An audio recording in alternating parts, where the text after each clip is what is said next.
I should be live. Now I feel somewhat sure about that, now that I've had a lot of experience with OBS. But I deliberately started the stream like half a minute before the actual time. I hope whoever still wants to join us. I know this was a very spontaneous stream. I have no idea how much time I will have over the next couple of days, so I really wanted to make sure that I cover a very important new rumor. It's actually a combination of rumors. I've combined them, though they came out simultaneously, basically, and I do think they kind of fit well into each other, especially with a little recap of what the iPhone 15 Pro is supposed to be. Plus, just a couple of hours ago, I was covering the Samsung Galaxy Unpacked event, so I think it's kind of fitting to get back to the iPhone stuff relatively quickly, though of course I will cover upcoming potential reviews of the Flip 5, Fold 5, Tab S9, and Galaxy Watch 6, if those reviews are somewhat interesting. For now, all we have are hands-on stuff. So, we are now exiting the OBS view and getting right into it. Now, as you have seen from the thumbnail, basically we're talking about the iPhone 15 Pro, and specifically about a feature that was rumored for quite a while, then changed in the way it is supposed to come, and now is basically back with a vengeance, because we now have somewhat concrete iOS 17 software-based leaks. Some people analyzed the code and found out apparently what the action button is supposed to be able to do on the iPhone 15 Pro. Just as a small reminder, the iPhone 15 Pro was supposed to have like solid state buttons, similar to how the iPhone 7 switched from an actual tactile home button to a solid state one, where it recognizes the pressure that you put on it and then it responds with a vibration.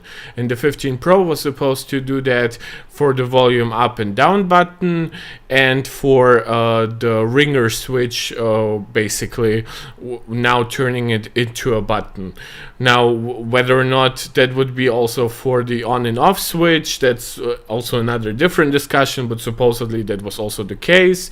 And what had happened was basically a lot of those rumors turned out to be pretty much untrue, at least for this generation. Supposedly those features will come to the iPhone 16 series, but what has survived is basically the death of the switch for basically a volume on or off, and instead it will become a button, but not a solid state button, but an actual clickable button, which is super interesting because we have had like extra button on smartphones, especially in the early stages. We've had like dedicated camera buttons, we've had like Bixby on the Samsung devices, and over time we actually saw a reduction of those extra buttons as basically smartphone manufacturers started to really fight for every millimeter of space inside the device to pack in the biggest batteries, the largest cameras, more cooling for the processors, etc. And basically now all phones are very similar in how they have like volume up, down, an on off button, and then maybe like some kind of like switch, or the switch is actually very iPhone specific, but then you have like the OnePlus implementation, the other have like one extra button specifically for the camera, specifically when you think about like the Sony phones, which do prioritize a lot of like pro camera feeling. And now the iPhone, after all those years and after so many smartphone manufacturers reducing the number of extra buttons, the iPhone already was steadfast in keeping the ringer switch, and now it's turning it into a button with a lot more functionality, a lot more versatility. And let's get directly into the article. So, Okay, it was published in Mac Rumors. I'm sorry, Mac Rumors. I will be covering something different on you. It will be hilarious if they will say like, oh, that was reported by 9to5 Mac, and I'm basically switching it up. So basically what we have is in the code for iOS 17, we found what functionality you will be able to access by clicking the action button. And those will be accessibility, shortcuts, accessibility, or basically features are already available with like the accessibility, basically like the extra menu that you can put on the screen, and now you will be able to invoke it through the action button. Then shortcuts is something that you can program yourself through the Shortcuts app, and it's, for example, also something that you can currently program to double tap and triple tap on the back of the phone. So this will be yet another button basically on the phone. I have like double tap reserved for the camera, and I have triple tap reserved for like Bing search for their AI stuff. So having an extra button, which I will use for one of the other features, is a super big gain, and I think a lot of people will be happy. Something that I think a lot of people will be even happier for is like silent mode, that they still have like the traditional functionality of the ringer switch, so that won't be lost. Then we'll have like flashlight, focus mode, magnifier, translation, and voice memos. That is what is pre-programmed. Again, through shortcuts, you will be able to get through most functionality of Apple's apps and a lot of third-party apps. Shortcuts on iOS actually have tremendous support. It's just that most people don't use it, and it's one of the misconceptions kind of that still leads to people to believe that, oh, Android is that much more customizable. Visually, sure, but I think when it comes to actual functionality, if you're a hardcore shortcuts user, the third-party support is so great that iOS really doesn't have to hide behind Android in its capabilities anymore. But my favorite, of course, will be camera. Now, this is something that I really wanted to cover because to me, I think this will be lost to a lot of like enthusiasts who will talk about stuff like, oh, the 3nm A17 chip, or even recently we had like rumors about a wider aperture on the main lens for the 15 Pro, so that even if it has like the same sensor size, it would still like offer like 20% more light onto the sensor, which is fantastic. Would also help with like low light, but just in general, even for like zoom basically. But camera, ease of use, in my opinion, is the most important thing that smartphones have contributed to modern camera and photography. The reason why so many people use TikTok, Instagram, even like YouTube Live or Facebook Live for that matter, is because how easy it is to access and feed into those features and social networks through the camera of a smartphone.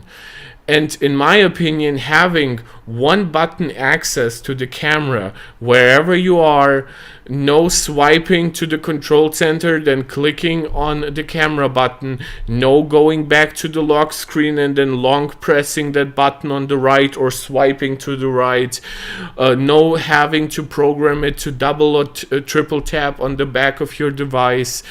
Having camera right there, and potentially then, because it's like you have the camera, click that button right to invoke the camera, then you click like volume up to take a photo, potentially like long pressed to take video, so you basically wouldn't have to tap the screen to do that. And this is so powerful for a content creation device, even if you don't do it professionally, or even as like a long-term hobby is what I do. Granted, my setup is a little more complicated than pressing just one button, but I think this will legitimately make the 15 Pro potentially a must-get for like teens and young adults, people who are really into photography, really into like TikTok stuff, really into Instagram, to have like always the best potential photo because you waited like the shortest period of time.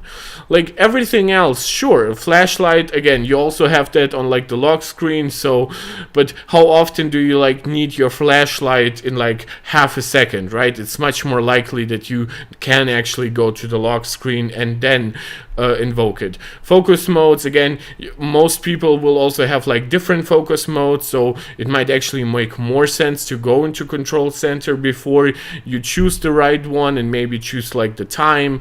Of course, everything from like accessibility features, I'm not taking anything away from that. There's some absolutely core accessibility features that a lot of people need, but the vast majority, I think, will either go with traditional silent mode, because that will make them relearn basically nothing, or camera, which I think this would be like 90% to 9%, and then the rest will be like 1% divided amongst the rest. It's kind of insane, and it's actually nice that they are calling back to this. Apple previously made a smart battery case that featured a dedicated button for launching the camera app, and this is what exactly I think will happen here. And I just imagine somebody having like an iPhone 15 Pro Max, having like a MagSafe battery on it, and then like really going to town with it, like really great photography capability, especially now with like one button access to the camera. This will be yet another like nail basically in the coffin of any other smartphone as a professional photography tool, not because their cameras are worse. Like I've always said that like Xiaomi can actually do a very good job of competing with iPhone in stills because they have like a gigantic sensor. I always said that Pixel has like this distinct style and it fails less often than the iPhone, though I would say the iPhone has better peaks, but it has also deeper valleys than the Pixel. So, but having this kind of like awesome functionality that is super easy for people to understand, to access, this is going to transform it. And I'm not even saying that it's like a deep innovation. You can do that on Android devices for the most part. You can recustomize buttons, or some like offer like double tap on the volume up button to launch the camera, but the iPhone is already the most popular camera basically, and this will just solidify it in my opinion. And again, just going back to the photo that we've seen here, it will be like on a nice like titanium chassis, hopefully on a device that isn't any heavier, while still having like better battery life, better cameras, better performance. So I think this all comes together, and now potentially with USB-C, so you can transfer your photos and videos faster to your laptop or your desktop to actually edit those. Amazing, basically. I'm really looking forward to the 15 Pro. I've outlined some features that I think will be missing to me personally that will be coming on the 16 Pro, including a full set of like solid state buttons. But having this was always the thing I was most excited for with the solid state button. So I'm really happy that we're getting at least a part of that and the best functionality basically. And that leads us to some not so great rumors, which is about the price increase. Now it should be said, two things basically. A price increase kind of is imminent, and it has been for a while, because the iPhone pricing has stayed pretty much the same, like on the Pro level iPhones basically, since the iPhone 10 and 10s. The iPhone 10 starts at $999, and then the 10s started at $999, but the 10s Max started at $1099. And after that we got like Pro iPhones 11, 12, 13, 14, and Pro Max iPhones, and those iPhones kept the same $999 for the 5.8 or 6.1 inch model, and $10.99 for the 6.5 or 6.7 inch model. During that time, we also had like an upgrade from 64 gigs of base storage to 128. So objectively, the value of like Pro iPhones has only gotten better, because while inflation has actually soared, the pricing of those devices hasn't changed. The second thing is, even if the price increase was always imminent, it still sucks, right? I will not hide it, because we all want our devices to be as cheap as possible. Again, I have always been somebody who says that Apple's profit margins on hardware are actually not that insane. Just watch actually Linus Tech Tips' most recent video on like base configurations for laptops, and he will say the exact same sentence while also criticizing Apple for things that I've also criticized Apple on. The pricing on storage or RAM upgrades, right? I've always criticized that. But the overall, like, we don't want a price increase, so do we basically meet in the middle here, and maybe do we get a price increase while simultaneously getting more base storage? That would kind of be my suggestion for Apple to ease it. And of course, the major point here is, how big is the price increase? And this analyst that we're covering here is suggesting that basically pricing will go up from $10.99 to either $11.99 or $12.99. Now, with the iPhone being, with the 15 Pro being based on potentially on a titanium chassis, it's kind of hard for me to believe that there won't be a price increase. Like, you just have to look at like the Apple Watch insane pricing for like titanium. Even though like the Apple Watch Ultra is actually a better deal than the stainless steel models, still the upgrade for like the actual materials is not significant enough to warrant double the pricing, at least until people decide it's worth it. But there definitely isn't that big of a price increase in manufacturing. So this analyst says that it's either getting $100 more expensive or $200. I should be saying, for like fairness sake, it's Tim Long, an analyst at British bank Barclays.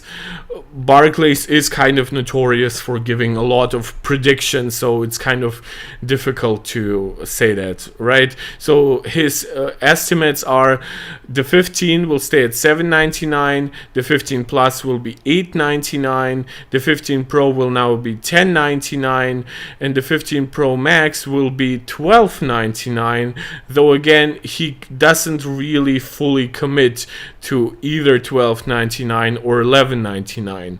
Now, the justification for this, why the 15 Pro Max gets disproportionately more expensive than the 15 Pro, is because it has the Periscope Zoom. So, and again, we've also had that in previous generations. For example, when the 7 Plus gained an extra camera over the regular 7, it had a higher price basically difference to the 7 than the 6S Plus did to the 6S. So it is definitely not unheard of for Apple to have a wider price difference once devices really differentiate themselves through camera capabilities, more RAM potentially, better modems or stuff like that. So price estimates for future iPhones should always be treated with some skepticism, and their merely educated guesses are not always correct. That's precisely the truth, and it's really something that I wanted to point out. We have had price increase predictions on every generation of iPhone since the iPhone 12 now. The iPhone 12 was supposed to be more expensive than the 11 series, and yes, the 12 was more expensive than the 11, but the 12 Pro was not more expensive than the 11 Pro. And then people were saying, oh, like, it's 5G, it's the brick-like design that is like more difficult to make than the curved one for some reason. And then on the 13 Pro, it was like, oh, now it's definitely even larger sensors, ProMotion screens. No chance that those won't be like even more expensive. And yeah, they weren't. At least in the US. I know a lot of people will now attack me for like saying, oh, but the prices have gone up in the European Union, in the UK, which unfortunately didn't want to be part of the EU. That's another discussion. Or even in other parts of the world. That was currency related. I did that on like Twitter. I've pointed out that like by the time the iPhone 14 came out, the euro was lower than the dollar basically. So you got like for $1 you got like 0.005 euros. Or something like that. While if you go back like 15-20 years ago, you got like $1.4 for €1. So this is why the euro, for example, why the euro prices have gone up so much over the last couple of years, and now they've basically peaked. Now the euro has actually stabilized a little, so my suggestion for Apple would be, and my hope as somebody who lives in the European Union and in Germany specifically, would be that even if the price increases, that it basically either doesn't increase here at all, or more likely doesn't increase as much. So if it increases by $100 there, maybe it only increases by 50 euros instead of 120, right? Because you have to understand that you not only have the currency difference that you have to consider, but also the fact that European prices always include the value added tax, which for me in Germany is 19%. But then when you all calculate everything back, it's not a 19% difference, it's actually a 30% difference. So Apple still is nickel and diming us here outside the US. So I kind of understand why nobody wants a price increase, especially in regions that already had price increases. But I am somewhat optimistic that this price increase will make sense. And again, this article also breaks down everything from the USB-C port. Again, USB-C by itself might not matter that much, but USB-C would like result in like lower Lightning made for iPhone sales. Again, take that as you want. I personally don't think that revenue was ever that significant. People will buy Apple-made accessories even without the MFI program. Then the titanium frame, again, it depends how actually more expensive titanium is than stainless steel for Apple to use, but Apple definitely likes charging a lot for premium materials. The customizable action button, again, it replaces the ringer switch, not actually something more expensive to implement. Faster A17 Bionic, which actually also comes with increased RAM. Now that definitely makes it more expensive to produce, especially since 3nm will be wildly more expensive than 4nm. But then again, Apple also has like special deals with TSMC to actually bring that pricing back down. So Apple definitely is not going to make less money on this phone, regardless if they keep like the same pricing and then find like some compromises in the device, or if they increase the prices by $100, and certainly not if they increase prices by $200. My argument here is what Apple can do, and what I think would not be taken like poorly by anybody in the industry, is if Apple makes the iPhone 15 Pro $1099 and the 15 Pro Max not $1299 but $1199, and then gives them both 256 gigabytes of base storage, then which is the same pricing for the current 256 gigabyte configuration. It just basically means that Apple gets rid of the cheapest model. And given that already the 128 gigabyte model kind of isn't enough for pros, like for pro devices, it doesn't even support like full resolution ProRes recording. I'm kind of inclined to say that this would actually be a really like pro-consumer move, in the, like, as pro consumer as a price increase basically can get. Of course, I would love to get like 256 gigabyte models at $9.99 and $10.99. Hell, make them even $100 cheaper for all I care. But this won't happen. Apple is beholden to their shareholders. As long as people are buying their devices at a certain price, there's zero chance that they will lower that price unless they find some magical way to reduce costs at an unprecedented level. And nothing in this generation, not Wi-Fi 6E, not new design with thinner bezels and like slightly curved glass, nothing of that points to a device that will actually be cheaper to make. So if Apple makes $10.99 and $11.99 devices with 256 gigabytes of storage, I think that will be fantastic. I think if they make $10.99 and $11.99 still with 128 gigabytes, that would be kind of questionable. My hunch would be, if there's actually a chance, and I don't think it's likely, that we will actually get like $10.99 and $12.99, I think what we might see is like the 15 Pro still being 128 gigabytes, and then the 15 Pro Max being 256 gigabytes at $1,300 basically.